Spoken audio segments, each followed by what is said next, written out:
So to start with, we're going to open up a project, untitled project, and we're going to import our footage from the media storage tab down here at the bottom. I'm going to import some footage that I shot for a short film known as Cicada. Go to day 2. This is all red R3D, but I'm also going to import some compressed footage that was shot on a A6300 to show you how to deal with compressed footage and to also show you how to deal with footage from different sources. So we're going to start with this image right here, this video right here. Excuse me, have the hiccups. And drop it into our timeline. And then I'm also going to go up to my other hard drive. And I'm going to pull from 2016 for root. Oh, that's not footage. Sorry, give me 1 second. I probably should have planned this out a bit ahead of time. Dragon Con 2017 and root. Private, that's where it is. M4 root clip. I'm going to grab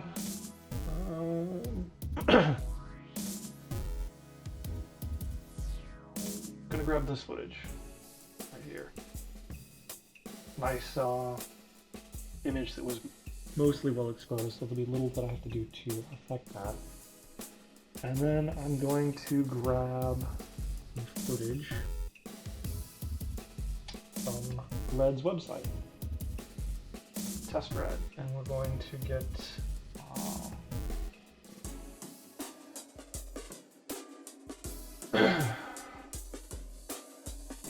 which one do you use? This is a popular one. Where's that cowboy in front of the window? Or the barn door, not the window. It's also a popular one. This one. Alright, these are our 3 clips. We've brought them into Resolve. First thing we need to do is we need to get out of YRGB and get into ACES color space, ACES-CC and ACES-CCT. Personally, I prefer CCT because of how it handles low end exposure and the fact that it has this little tail on it. But that's the difference between ACES-CC and ACES-CCT is something that I'll have to explain in a later video. For now, we're just trying to get the basics of ACES down. So we're going to drop into ACES-CC. We're going to set our input transform device for our S-Log footage here. This S-Log3 S-Gamut 3 Cine. Our output, we have 2 options. 709 is going to be D65K as our white point, and then D60 is our DCPI and our, or not DCI, DCI P3 and our DCP color space. So if you're trying to make a digital cinema package, most projectors have a white point of 60. So that's what D67 is for. It's going to correct from 65, which is your output, to simulate D60. For now, we're going to assume this is getting web content released because this video is going up on the web. And we're going to do our standard 709. So as you'll see, instantly, boom, it changed everything in the preview window. It's still loading up our IDTs though, and our ODTs. So it's in linear color space right now, or at least I believe it's linear color space. I haven't quite done much research on what's actually going on behind the scenes of ACES, but from my experience, it seems very similar to the kind of experience you would get from converting a 709 piece or any color space piece into linear, doing your grade on a node after the linear, and then converting again back to your output space at the end. Anyway, so we are now in ACES color. And a little overexposed, but that can easily be fixed. One of the things I want to show you though is how you can deal with importing footage from multiple sources, because as you saw at the beginning, I imported and used a input device transform for S-Log3. That would apply to every camera and every piece of footage that is not raw. These 3, because they're red raw, are imported and instantly converted into ACES color space. Same thing would happen with DNG files. I don't think DPX files auto-convert, but I'll have to try that at some point. So these convert automatically. You can right-click and then pick your input transform for clips individually. So if you have, say, 3 different cameras, all 3 are compressed, and you need to convert them, then you can convert this way using these different IDTs. And if your camera is not supported by your input transform here, the other way to get it to work, let's just say, now let's just assume that this was something that was shot, say, in not S-Log, but I don't know what formats. Just say this is Kine footage. Let's just assume this would be Kine footage. What you could do then is convert from the Kine log into 709, and then come here using this 3D LUT right here in your VFX IO and out, and you would convert from 709 to linear. So 709 to linear, and then you'd come back. Next one, 3D lookup space, VFX IO, and then you would do linear to S-Log2, and then you could use S-Log2 IDT to get it to work in ACES color space. It's not perfect, but there are ways to get it to work. Or you could just convert to 709 and then have your IDT be your 709 to ACES color space conversion. So, right here, this is a very overexposed clip, as I mentioned before. One of the fun things about ACES is because of how it is converting to linear and then converting back. It stretches out the contrast of your image so that it touches the top and the bottom, but just kisses it. Nothing really gets overexposed and you lose data. You can see this is a nice faked roll-off that it creates, like a nice soft clip, if you will. It's a neat effect. So all you have to do then is any footage that is overexposed or underexposed, you just use your little offset tab wheel here. You can pull it down and see how it stretches. It's not offsetting the way that it would in, say, a YRGB situation. The YRGB, it just moves the entire thing up and down, no regard for how it matches up with the rest of the contrast in the image. Instead, it just moves it entirely. But with ACES, you are able to almost unpack the contrast of the image by using your offset tool. Once again, I'm not completely sure the science behind how that works. One day I'm gonna have to look it up and then maybe do a tutorial about like what's going on behind the scenes in ACES. But for now, this is just how to use ACES.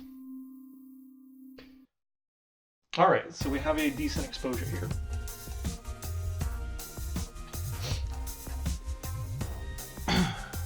What our next step to be, and I'm gonna mute this. What our next step is going to be is to show you how to create a look using the log tools. One of the most popular looks that you see in online videos is something called a teal-orange push, where they push the tones that are teal and push the tones that are orange and create this very overall contrasty image using the contrast between those colors rather than using gamma contrast. How you can create that using your color wheels in the log panel here. The first thing we need to do is we need to get our high tones into a orangish, yellowy, kind of cream colored space. To do that, you'll just bring this over. And as you can see, it's a very subtle effect right now at the top. But to make it more striking, we're going to grab our high range and make it so that our high range gets closer to the center.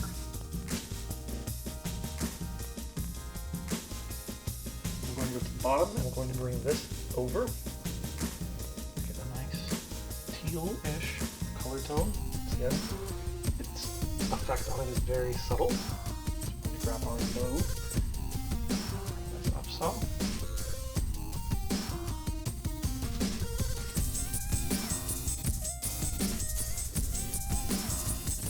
another tab.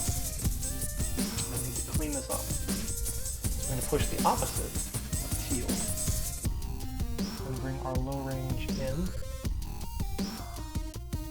slightly until it has neutralized some of that. We don't want to neutralize too much. We just want to get it so that the color black is black. We'll do the same at the top.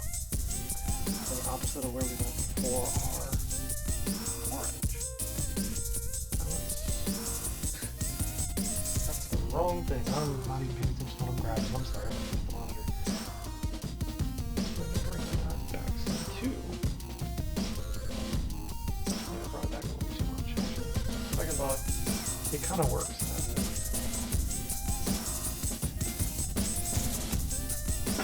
Another way that you can achieve a look similar to this is to use curves. You can push this as far as you want. Like, I mean, you could just go absolute buck wild with it and be like, nah, I want like super saturated. Because what this is changing is your saturation. And then the area that is affected is changed by your low range. So you can affect more and then bring the saturation down. So more of a baby blue kind of thing. You can do the same thing with the top. We can have this affect more, high range, and bring that saturation down so that it's more of a nice cream thing. Well, you can push this any way that you want. I need to take a break. So as you can see, we can push the color as far as we want and use our tools in the low range and high range to determine where those colors are going to appear in the image. The lower the high range number, the closer to the center it gets. The higher the low range number, the closer to the center it gets. That range isn't even showing up at all. Let's pivot, that's why. Closer to 1, the high range gets, or the low range, closer to 1, the closer to 1 the low range gets, the closer to the center the color goes. The lower the range, the high range goes, the closer to the center it gets. You can push your saturation to crazy extents. Just completely saturate this. It looks completely garish. We can adjust what ranges are being affected by this. Bring these in slightly.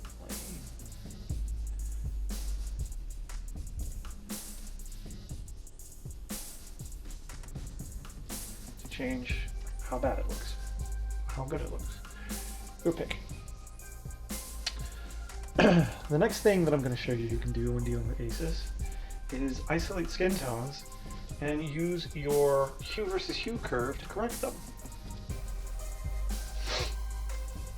So as you can see here, most of the image is way on the opposite sides. It's going to be very difficult to actually see what our skin tones are.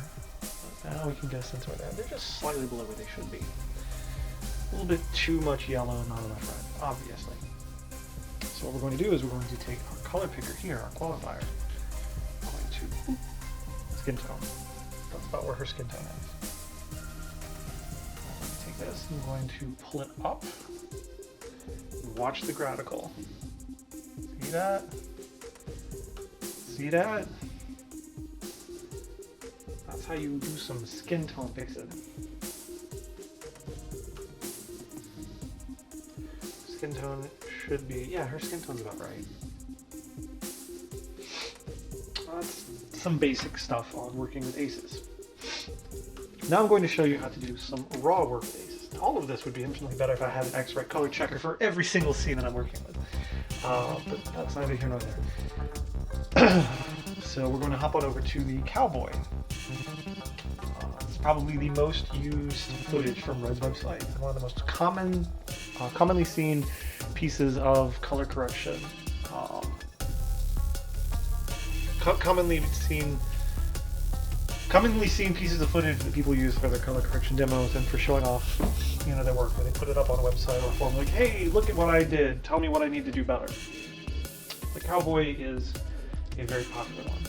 So what we're going to do is we're going to hop over here and we're going to pick a clip from our raw tools. Remove metadata curves because sometimes those will display in ACES and it will completely mess up your grade. Once again, ACES is going to linear or something near linear and then back to your output. So curves and colors don't necessarily work the way that they would in standard YRGB or 709 or sRGB or DCI-P3 or whatever you're working in. It works a bit differently once you introduce linear and then conversions from linear to something that they mix. So our first step is to hop back over to our waveform. This is a nice low-key look here. We could use the ISO tools, which to me is like a brilliant thing. ISO and FLIT are the best tools I've ever seen for color correction. Thank you, Red, for making these things. They have saved my butt so many times.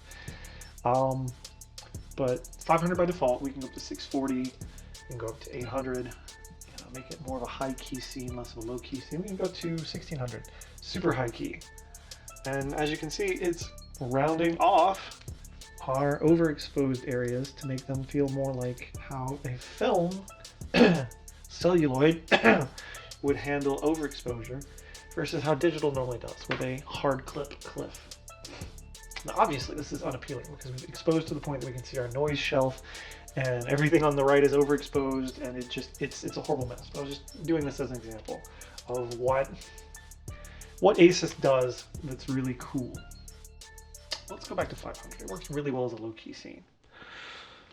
So, first thing we need to do is figure out our white balance for this scene. Let's put it to 5600. It's a standard white balance for capture formats and for film formats. As you can see, 5600 looks about right. That's normal daylight. I say we can maybe push it a little bit cooler though. Yeah, I believe we could push it a little bit cooler and we could still get away with it. Unfortunately, there's nothing white in the scene. There's no white card, no middle gray card, no color checker, so we're going to have to eyeball it.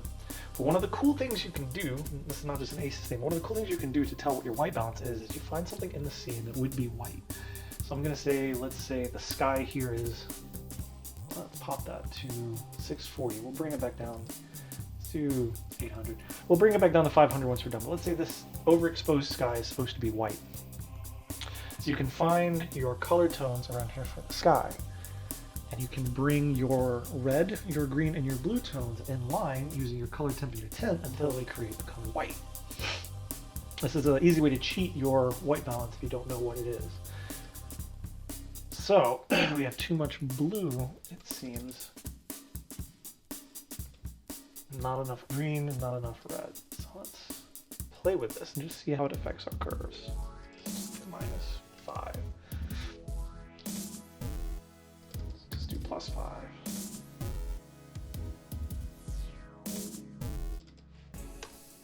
-5.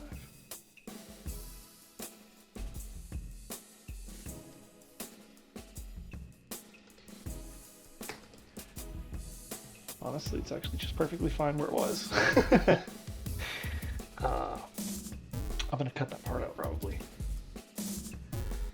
Let's check our vector scope, our skin tones here.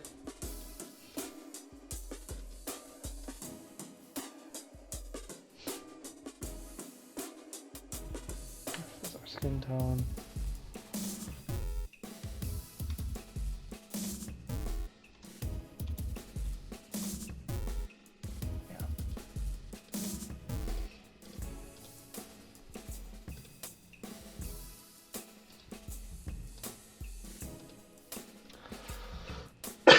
So all that actually seems to be about what you want it to be. That's 56 with -5.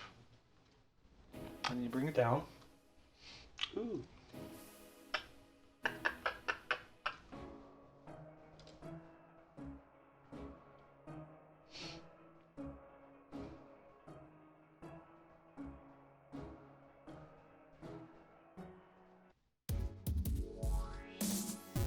Anyway, we'll just work with it as is.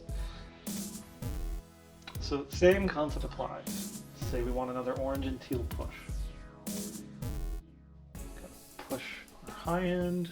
I always start with high range just because high range is easy to overdo. Bring that down until we see it. And we start to get the look that we're looking for.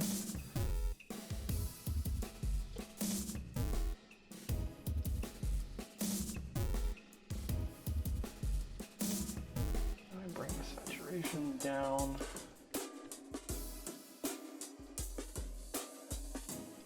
Further, saturation down further. We're going to pitch it up so that it's more orange, less yellow. And we're going to bring a green tint in. Again, oversaturate it. You kind of want to overdo it so that you can see what you've got, and then dial it in once you get the range that you want it to affect.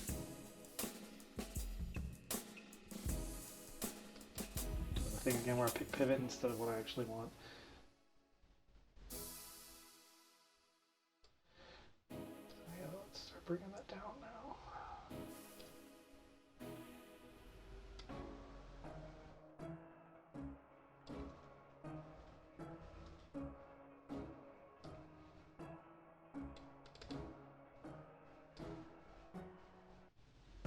Oh, we don't really have midtones left. Everything's affected by the high and the low end. Oh well.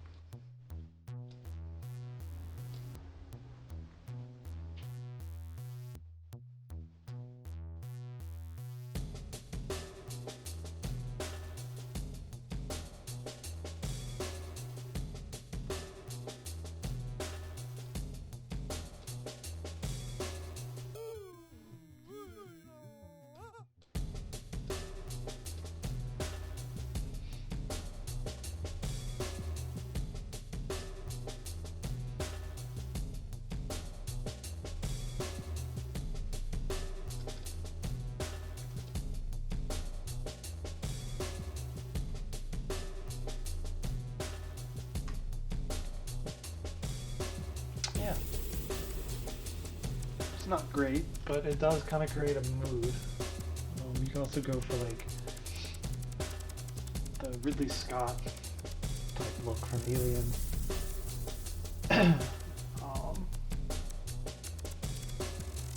Originally, the look for Alien was done with a filter, though, like a bluish filter moving into the camera. You can still go for something similar to that using digital tools.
You can also do all this with curves.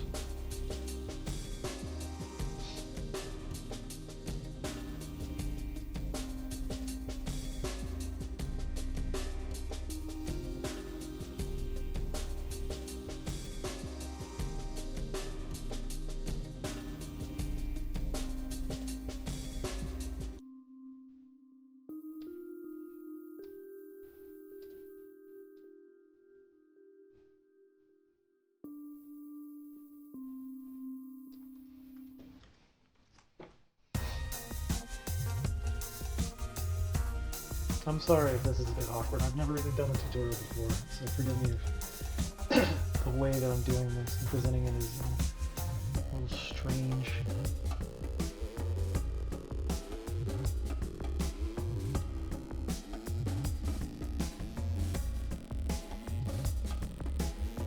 A little awkward.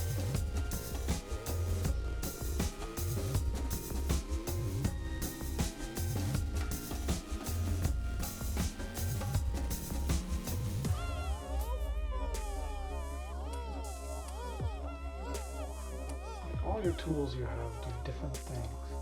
The big difference between what the log tools are doing and what your color wheels, your primaries are doing is that your logs, your midtone, shadow, and highlight have curves that are being affected in the background simultaneously by pinning them and only manipulating the log portions of that curve. And then you can extend the range of that log. So when I push my log curve up towards red in the highlight, what it's doing, you can barely see it in fact because the range isn't great. Let's just affect the range a bit. So what it's doing, whenever I push that, is it's going and it's taking a red curve and it's putting a pin here, let's just say, here and it's pushing that pin.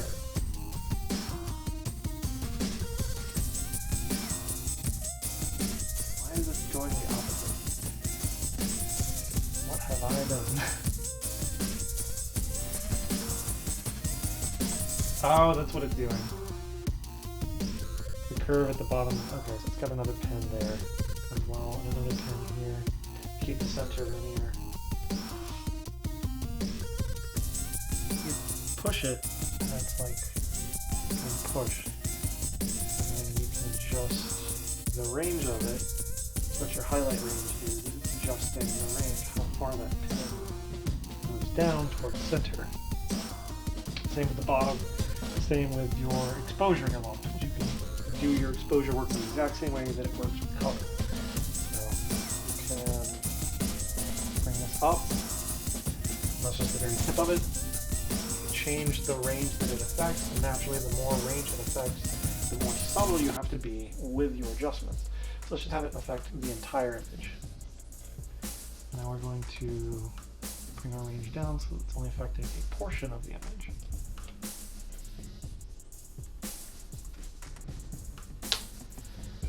Now, what your gamma, lift, and gain are doing is when you push it, it's affecting a curve that is not pinned. It's a curve that's being affected from whichever point you're pulling at the same rate along the entire line. So, where your log curves would pin and then only affect a log portion of the curve, what these are doing is they're affecting the entire curve. Whichever region you're using. So lift has a pin here, gain has a pin here, gamma has a pin somewhere around the middle here. And so what you're doing when you're using your lift, your gamma, and your gain tools is you're pushing and pulling against curves. But it's not doing it simultaneously on the same curve. It would be like, I want to push using lift some red, and then I want to pull the red back out using my gain. There are two different curves that go in sequence.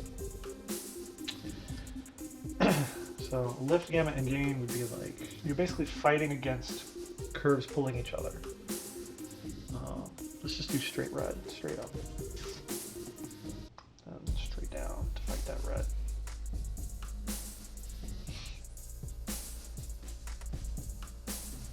Of course, there's no reductive with lift, gamma, and gain, so I guess the way that I showed it was a bit wrong. It's all additive. So it'd be more like, I want to push some red using my gain. Let's push some red in with gain, and then I want to push some green in to counter that. Let's push some green in to counter it. Let's throw some blue in to counter that too.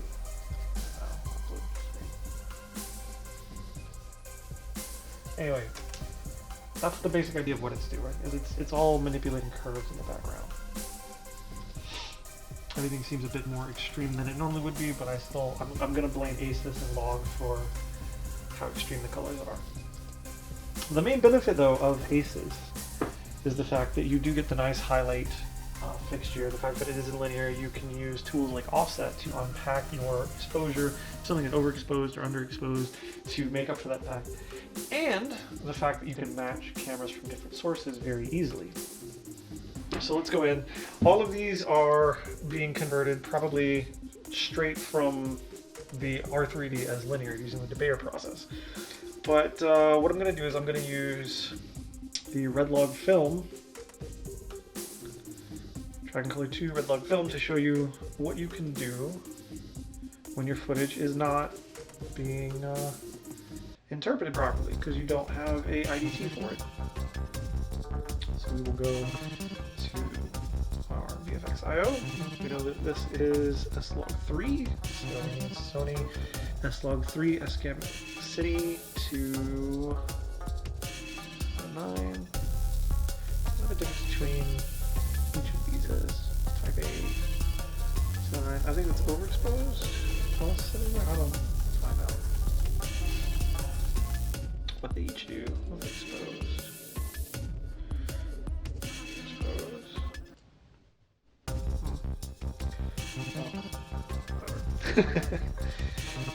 then we're going to do, actually, was there one for converting to slog2? Yes. So convert to slog2.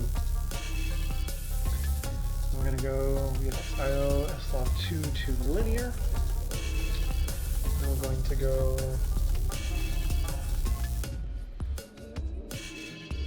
slog2 or linear to Cineon, which is what red log film is. Red log film is Cineon. And boom, we have interpreted our footage. There are very few cameras and log types that don't have IDT built in. But if you just happen to have one of those few cameras that doesn't have an IDT, there are ways to convert from whatever your log is, as long as you have like some way to get into Rec 709. I'm sorry for being so far away from the camera. As long as you can get into Rec 709, there are ways for you to make sure that, excuse me. As long as you can get into Rec 709, there are ways for you to convert from Rec 709 into linear, and then from linear into Cineon, where you can then use tools like the red log film conversion to get it into color space that you need it to be for ACES. But aside from red log film, you can also convert using actual Cineon conversion. Where is it? It's ADX10. And then I forget what ADX16 versus 10 is, like what the reference is. I've never had to deal with ADX16 before, but ADX10 is actual Cineon conversion. So converting from Cineon into ACES as well, you would do that. Cineon is generally reserved for film scans. It's a format that was created by Kodak. Was replaced later by DPX, but there's still some scanners floating around that do Cineon, especially older telecine stuff. There are, DPX files floating around. DPX, excuse me, sometimes can be interpreted as raw, so you can go straight from DPX into linear, or a lot of DPX files will be interpreted as Cineon by default. And I'm not sure what has to go on behind the scenes dealing with metadata to make it so that you can interpret it as either linear or Cineon. But most of your film scans, most of your analog media that you're going to get these days, because nobody really shoots tape anymore, is going to be something done in Cineon. I'll have to look up what the color space for Cineon is. I'm not sure what the color space is. It seems like it's wider than what the color space that red uses with Dragon Color is.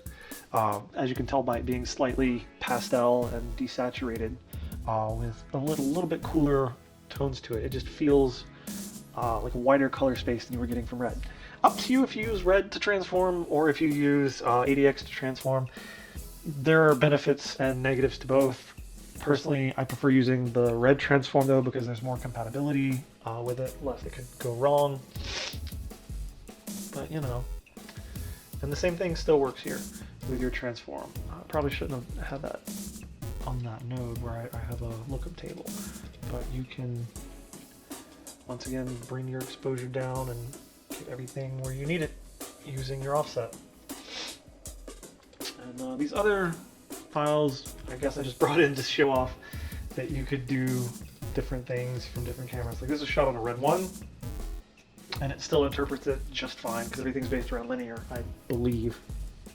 So it doesn't matter what flavor of RAW that you used, because RAW is going to be interpreted properly. Yeah, I mean, this is out of the box with ACES. It's not a bad starting point compared to out of the box with YRGB. It's got better tonality to it than what you would get with red color. We can always go to red gamma 4, dragon color 2.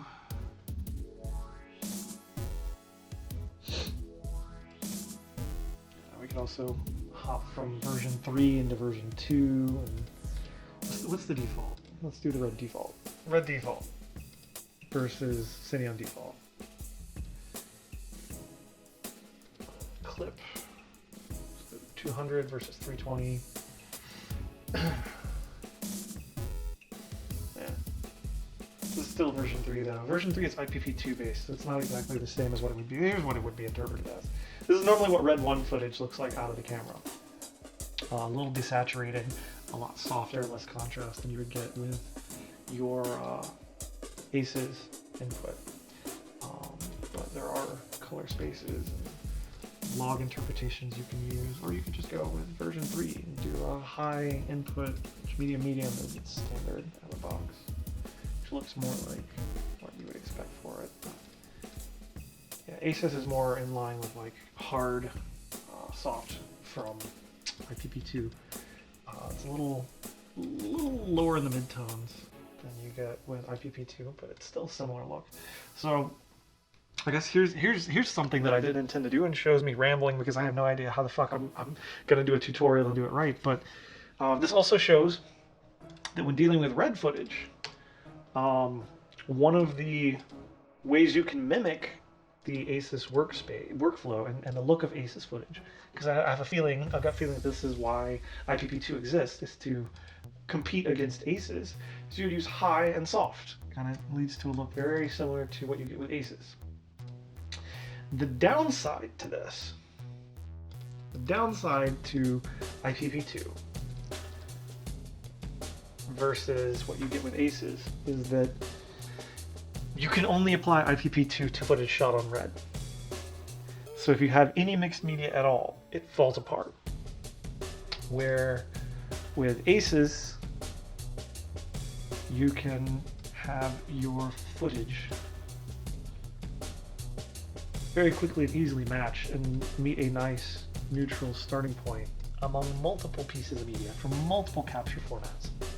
You can mix physical and digital.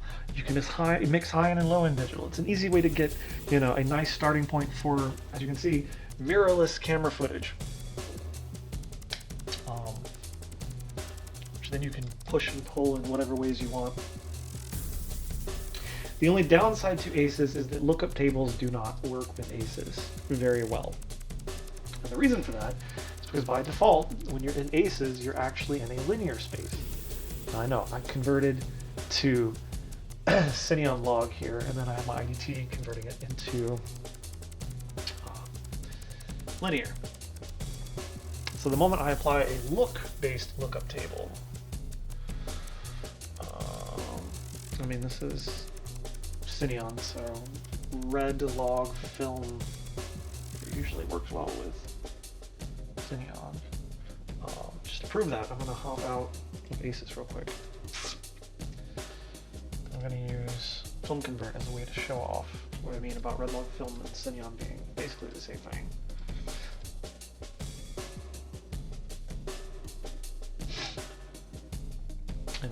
Color space in Cineon is slightly wider, so you're going to have to change your saturation to about 130 or so.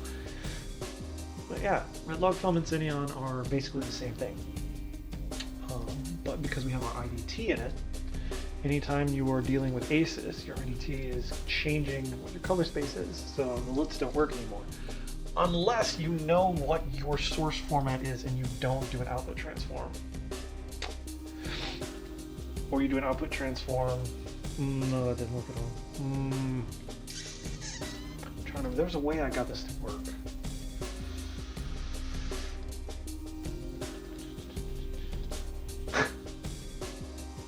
That's why I had it. I'm exporting to the color space I imported to. So I'm exporting to log format. Basically, I'm exporting as red log film, which makes it look like... All right, that was a mistake. Oh, let's get it back to 709. I believe we need to do our input format as 709. And that's how I got around having lookup tables not work. Yeah, because now it's just in linear. So then we can come back over here, 3D LUT, VFX, IO, and then we do linear 279. Nope. I'll have to work on my workaround. There was a workaround to have that I figured out to have.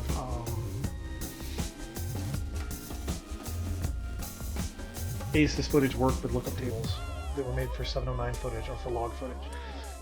I'll have to play around with it again, figure out what that workflow was, and I'll probably make a second tutorial. I apologize for how awkward this is. I've never done a video tutorial before. I apologize for my lack of knowledge on the subject matter I'm talking about. The whole reason this exists is because nobody's really talking about ACES. And a lot of people who do talk about it speak about the color space as if it has like this air of mystery and complexity to it, you know, something that's nigh insurmountable for the average consumer to pick up and use. And this is basically there to show you that, like, no, it's not that complicated to use. Maybe really complicated to understand what's going on behind the scenes, but the actual application is not that hard, because it's a simple conversion from one color space into something similar to linear and then converting out again automatically. So yeah, this is it. I hope that you found some information available in here useful, and that me rambling on and on about this stuff clumsily wasn't too boring.